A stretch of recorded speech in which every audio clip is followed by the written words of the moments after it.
Hey everybody, it is me, Kiki. What are we going to talk about today? I just got off work not too long ago. So, this video, we're going to talk about pose. Pose. I'm giving you face right now. I'm giving you face. I'm voguing. Come on, Vogue. I look like Miss Candy. Candy. Anyway, I am new to Pose. Like, I binge watched, and now I have my mom watching. So, like, let me first tell y'all that, like, as for me, I believe that I was like a drag queen in my past life. Like, probably in ancient Egypt, I probably was some guy named like Emo Hep or something, and I probably was a transgendered lady boy in some kind of royal court. I do. Um, I am definitely gay friendly. I've watched a lot of gay shows. I've watched The L Word and Queer as Folk and just yeah, just shows. I'm here. I'm here. I'm a straight ally of my homosexual brethren out there. Feel you, parted people. So it doesn't bother me to watch shows like this. I'm the type of person, I like to learn new things about different cultures and different people. There's things that go on in the community with the kids that I don't quite understand, so I have to look up, to see what's going on. I watch a lot of T.S. Madison. I started watching this show because of a YouTuber named Funky Dineva. Um, and he's one of my favorite YouTubers. And I've never heard of Pose. I mean, I think I've seen like one commercial. I don't have TV. I cut the cord. So, I don't get a lot of advertising. So, yeah, thanks. Shout out to T.S. Madison. And she is a legend in the drag community. She is the Von Dom. Besides RuPaul, I think she's pretty well known. I've been subscribed to her channel for about a year, and then Funky Dineva would host with T.S. Madison, and that's how I subscribed to his channel. And then he talks about TV shows and hot topics and everything. And so that's how I got a wind of Pose, and I'm like, oh, I got to check this out because it takes place in the '80s and '90s, which is my wheelhouse of like adolescence. Um, and it's in New York, and it's just a story of the whole ballroom scene. If you know Paris is Burning, I watched Paris is Burning as a kid. I need to go rewatch it because as a kid, I didn't really understand what was going on. I was like, who are these women, these men? I mean, I think I shouldn't have been watching Paris is Burning at the age of like 12 or 13. Like, it may have been slightly inappropriate, but I think it came on late at night on Skinamax or something. Shh, shh, shh, shh. Don't divulge my secrets by me watching Skinamax at 12 and 13. That's all whole nother topic for another video. But anyway, so we're going to talk about, so if you haven't been caught up on Pose, it's on Netflix. I watch it on Sling. I've watched it on Netflix. I binge watched it on Netflix. So please go watch the show. As a matter of fact, one of the actors, I think his name is Billy Porter, who plays Pray Tell, he got nominated for an Emmy. And I hope he wins, but probably them Game of Thrones people probably gonna win. So yeah. Anyway, so fourth episode, season 2. This is the episode that, spoiler alert, by the way, spoiler alert. Spoilers. If you didn't watch it, you need to go watch it. But this episode that Candy, Miss Candy girl. I love me some Candy. Good God, I love Candy. This is the episode where she gets killed. I love Candy. Some people found her annoying. I thought she was hilarious. She was funny. She was bold. She was ballsy. I mean, I was here for it. I was here for all of it, hunty. All of it, Miss Candy. I thought Miss Candy is beautiful. She actually resembles this girl that I used to work with. I won't say where I used to work with her at, but she reminds me a lot of her, like in looks and the way she acts and talks, but I think the chick I work with, she was a little bit more low key than Miss Candy. Miss Candy's always want to be out there. You know, she come out with her Madonna outfit on. I fell out, and she was trying to Vogue. She was spinning around, and I was like, I don't know what kind of breakdance and Vogue. And I was like, Candy, honey, she has the face. But any other kind of talent, I guess she wanted some lip syncing, but they were like, nah, shot that down too. But Pray Tell was so mean to Candy, but I don't know if it was like all mean spirit. I think he was just sick of her just trying to do too much. And Candy, Candy. It's like every other episode, she would get out there and try to, you know, like she got the butt injections because she wanted the curves and she's really skinny. Which goes to show that like nobody, male or female, drag or straight women, are like happy. It's like all the skinny chicks want to be thick. And all the thick chicks want to be skinny. And all the dark-skinned chicks want to be light.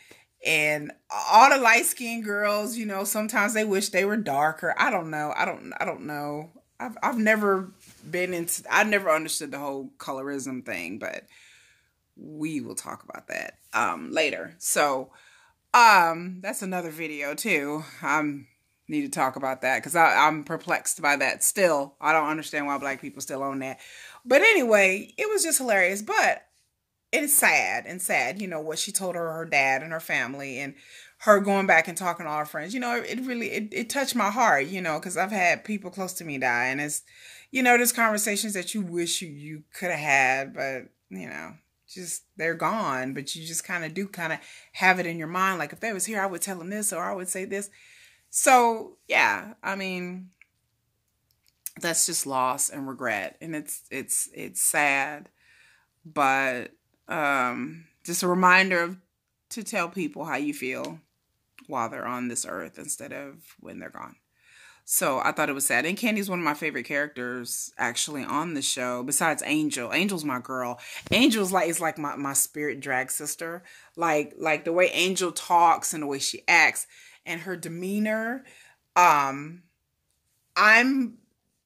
believe it or not, more shy and quiet in my real life. Like I'm kind of shy and demure and quiet on the inside, but then inside I'm like Candy. I'm kind of like if you don't know me, I'm Angel, and I'm like, oh hey girl, you know what's up, you know it's whatever, you know, oh girl, I'm gonna do it. But I understand Angel's heart. Like to me, I have Candy's spirit and Candy's mouth, but I have Angel's heart and I understand Angel's, you know, story. And then Angel's mannerisms are I don't know, there's just something very familiar about Angel that I feel for. It's like I just want to hug her and I just, you know, want to be all, it's okay, girl, it's okay, my sister. Like I just want to hug her. But like I said, I have Candy's mouth and sense of sarcasm, but then I have Angel's heart and Angel's spirit, like the things that she went through when she was dating the white guy, and how she felt about herself and her body, and you know, and then like the way she acted, and she was like, I'm not going back to him, you know, she moved out of the house. Like that's some shit I would do. But yeah, I like both of those characters because they're like two sides of me, and so when Kenny got killed, it's sad. But I want to talk about, are we ever going to figure out who killed Candy? Because I think it may be a situation where we may never figure out, or we may figure out like a season later, or maybe at the end of the year. But my theory is, it's kind of weird that Candy was killed and she was found in the closet. And then the episode before that with Elektra and that dude died on her. Pretty much he was vomiting, you know, she's a dominatrix and had him tied up, and the rich white executive dude started vomiting, and I guess he he choked and died. And then she put him in the closet. I understand they said that Candy got beat up by John and all that kind of stuff. But I'm like, okay, did she really? Maybe I'm seeing conspiracies where they're not conspiracies. Maybe I'm seeing and imagining things in my head. But I just thought it was really ironic that like the dead white executive dude is in the closet, and then Candy got killed and her body was found in the closet. And I don't know. I don't like, did somebody find out that Elektra and them killed this dude, and maybe this is some kind of revenge? Or did the Hispanic lady that, you know, put the lie on them and go put them in a cocoon, and they put them in the cocoon, the cocoon. Did I forgot her name? Was she trying to cover her tracks? I mean, I don't think she would be, because apparently she's done this before several times. But did her and Candy have a falling out? And then did she beat Candy? But I think she'd be more clever to cover her tracks. I think she would put Candy in the cocoon. Candy, I put you in the cocoon, mama.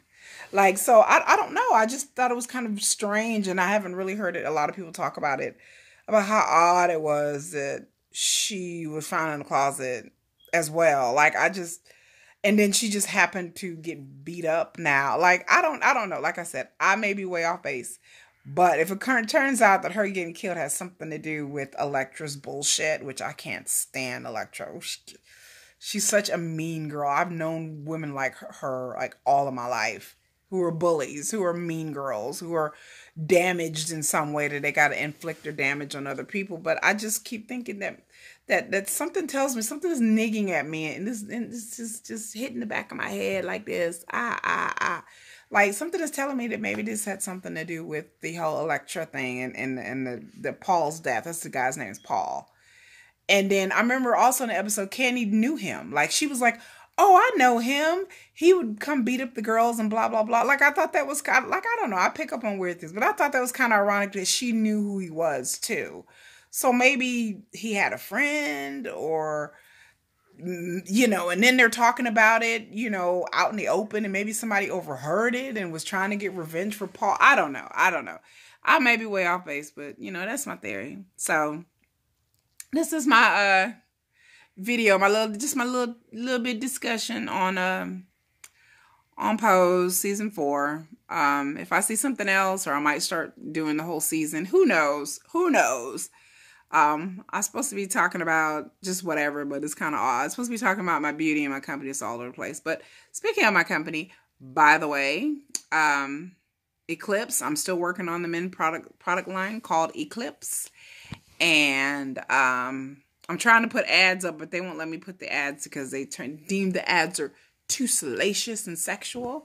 And to me, you know, I want a sexy product, but I'll get more into that. Like I said, another time, another video, another place, you know. I'll get into that later. But, yeah, I'm still working on that. Probably going to take another month before I can test the products and get everything up. But Eclipse coming near you. And then also, again, check out my store on Etsy. It's Falling Star Naturals on Etsy.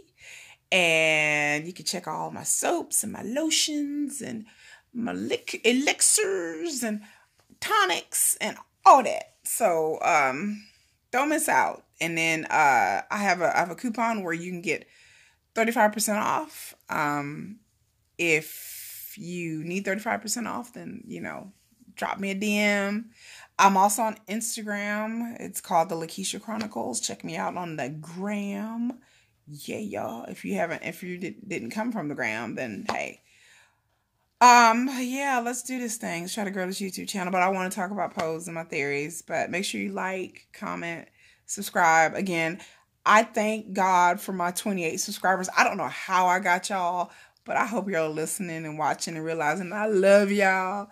And y'all share the video. And this crazy ass black woman on here just say, my 28 subscribers, I love y'all. Love y'all. I love y'all. I don't know how I even got y'all, but hey, this is before I even started posting videos. So I appreciate all the likes, all the views. If you're going to view, you might also just go ahead and subscribe. You know, I might do a video of me in the bathtub one day. You don't know what's going to go on. I'm not getting paid for these videos, so I ain't got to worry about demonetization. Girl, yes, honey. But that's about it. On to the next video.